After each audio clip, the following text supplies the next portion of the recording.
ஹே darling self discipline சேலஞ்சோட டே 58 நேற்று kitchen tiles எல்லாம் கழுவுனேன். Night அது எல்லாத்தையும் ரீஅரேஞ்ச் பண்ணிட்டேன். ஊர்லேருந்து வந்ததும் இன்னும் மார்க்கெட்டே போகலை. பக்கத்து கடையில் போய் கொஞ்சமாக காய்கறி வாங்கிட்டு வந்துட்டேன். ஏற்கனவே ராகி சேமியா ரெசிபி கேட்டிருந்தீங்க. இன்றைக்கி அதை பார்க்கலாம்.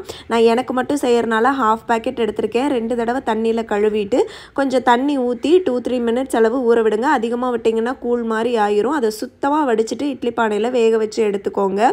தாளிக்கிறதுக்கு கடலெண்ணெய் ஊற்றிட்டு கடுகு கடலைப்பருப்பு உளுந்து பருப்பு இது எல்லாமே கொஞ்சம் ஜாஸ்தியாக போட்டுக்கோங்க. ஏன்னா அந்த தாளிப்பு வாயில் வரும்போது செம்ம டேஸ்ட்டாக இருக்கும்.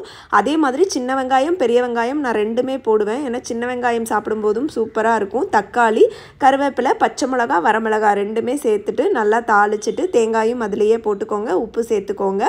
இப்போது அந்த சேமியாவை உதுத்து விட்டு போட்டு நல்லா மிக்ஸ் பண்ணிவிட்டு கொத்தமல்லி சேர்த்து இறக்கிட்டீங்க அப்படின்னா அட்டகாசமாக இருக்கும். சும்மா சாப்பிட்றக்கே செம்மையாக இருக்கும். தேங்காய் சட்னி வச்சா இன்னும்